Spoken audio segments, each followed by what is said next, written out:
jingka fa jemse tuni he ka channel he create kan bol jong thasagi thagiat tabangai tan tuni chan gya nahon nan support jiwa hichan gya he te sai ham ke dinga zo encourage hen lang chuting le hetabanga chu subscriber hichan ge muding chuting le hichan ge he support nan bol diu he ti chu kenjong kata san lo he so biteo hinla tuni he after 7 months later he tuni he ina free account in tuni he comments ho he positive comments ho he ipp ham ti chu khalani he kasim do nomina he tuni he ete saidam katunu rebikain segi masanga chu ka channel a he upload kan bolin man la thadolan sa chu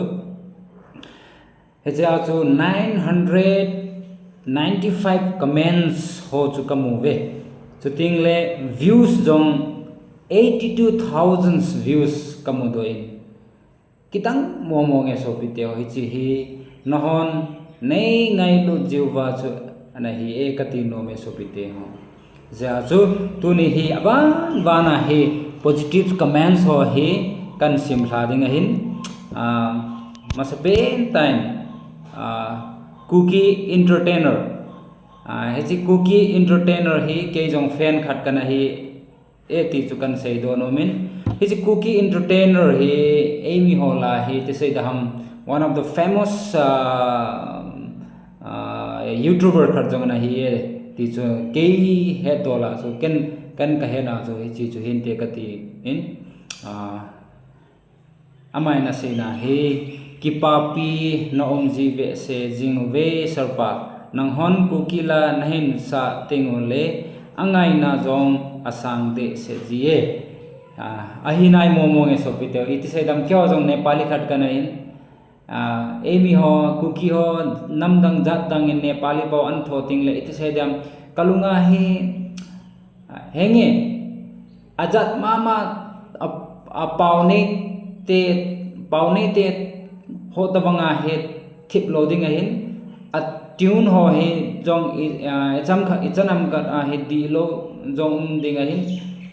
ai wanga he tabanga he nam khat paw hi mun chidang nam dang paw khat hian tho kiti hi tua te ka khana he example a he ke nepali khat kain ke nepali paw aile ka tamang paw he koiham khat namdang jat dang an tho tingle angai na jat chom ji so piteo chung di momo nge sir cookie entertainer chunga jong kipa thu sangta ka sejin aji chu no ho nung ka ju hin no ho ka phahi jong le ka ham eta chu ham a he ka toy jinga hin ta chu ahung ding nikhot mawan ni khwa jong hichi sanga hoi jo vlogging ho iti sei diam content create ho bol theina dinga hi nahon taw na jong nan gel pi win lang chuting le next a hi hegin h atin hokip ham hangsing ham hichi ten ni chu hiding kilomi thado gospel la thing sela asa do the hi kahin ki papi the jinge pathenin nasatain phathe bolhing set hin pi jing ta hen thadola dang jong hin sa be thei le chun kati e na o jong theng selin la sa the ta nahi kahin ki papi e boino pathenin nabo nahlon pi jing jeng ta hen amen ki paume sir hegin chunga jong ki pa thu sang ta ka seijin aje chu hichi channel he it's related with gospel adang political analyze political issue ho he chi channel a he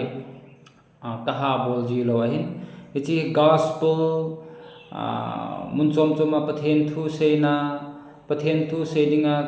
ka kal so na ho aino le pathen ho na ho mun chom choma heta chu pathen na tong ho hi chan pham ti chu heta chu ka gela hi chi channel chu create kana bola hin ya chu hi chi gospel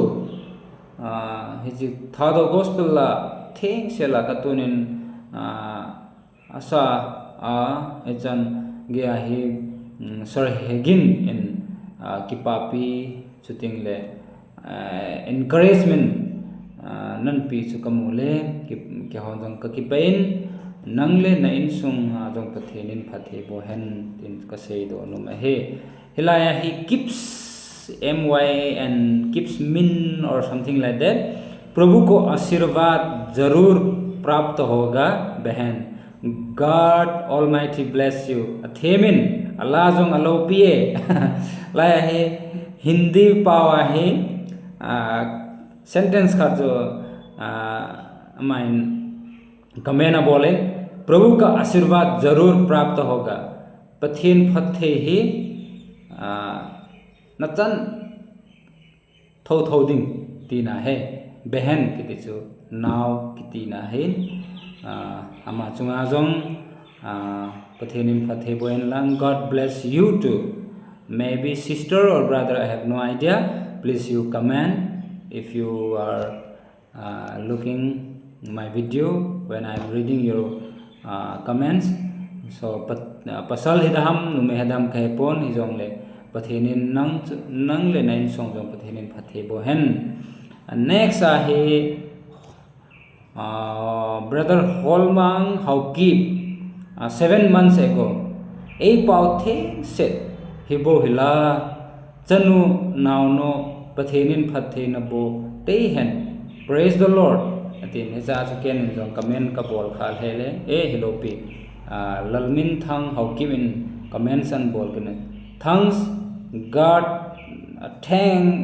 thanks tidan so God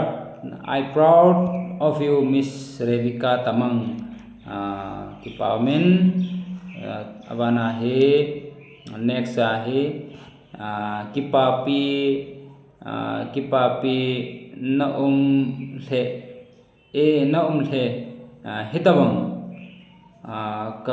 khang hoi laija pathen wa choila na dinga dia na phat nation mangcha the dia longgel na hin ne ji hin ke ho family jong na chung akipa thu seijo lovin kahin kipapi ve mawang jong nahin bol jom kit dingin temna sang pen kahin ne juve now no Rebecca thank you so much no ho chunga jong kipa thu ka season na family jong pathinin phathe bo hen lang henge ei ho Christian chate hi khangdong laya he adang leiset nopsan langa he chilowa pannabe langa he lunglut lowa pathin langa he in lunglut diu ti ju ka sei do nomen chuting le he chi se loben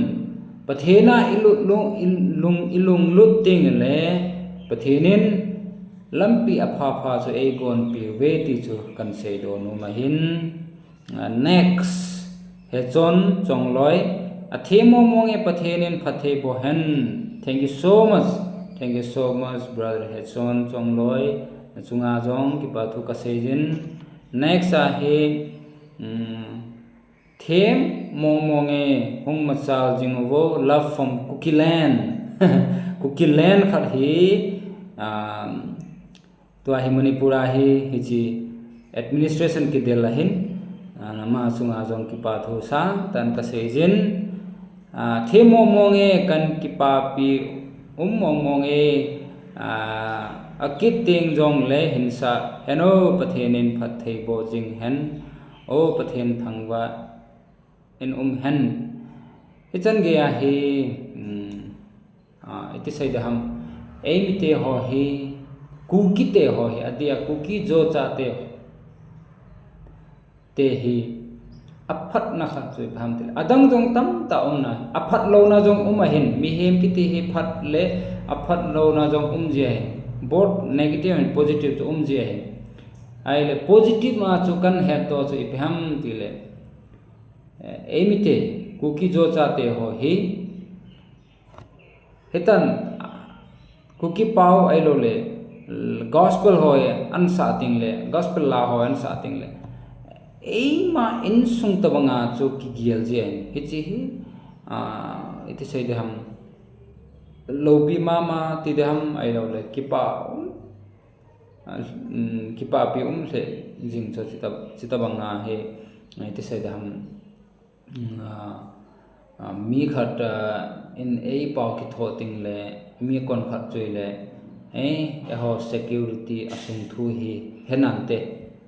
हेखानते ति आजो इति सैदम वेदा जोंग उमजी जो हेन कुकी जो ताते हो ही अमा पाव थादो पाव अनथोतिंग ले इति सैदम एमा इनसुंग तबंग एमी तबंग बंगा की गियल जे है हिची हे अफत न खत जो एमिते हो सुंगा कमु दो खत जो न हे सोपिते हो या जो तुनि ही हिची चोमलम ता हे वीडियो जो कन सेम दो हिन हिची कमेंट्स कन सिम हिन नहन जोंग इखत इति सैद हम कमेंट्स आ जोंग हिन से पिबिन लंग हितबंग वीडियो हो ही नहन के हिन कलोइनु तो आइलो कचाते हो तो वीडियो का नकाप नाउ हे कमेंट्स हो ही तम ता पॉजिटिव कमेंट्स हो ही तम ता नहन कमेंट्स बोले ना इले हिची हो ही अबो ना हे सिम ले फदहम आइलो ले अदंग अदंग वीडियो हो ही अपलोड की बोल फदहम नहन जोंग सजेशन नहीं बोल पिबिन लंग तुनी दिंगा चु हिचन चु ngатang kating pathenin phathei bohen jaimase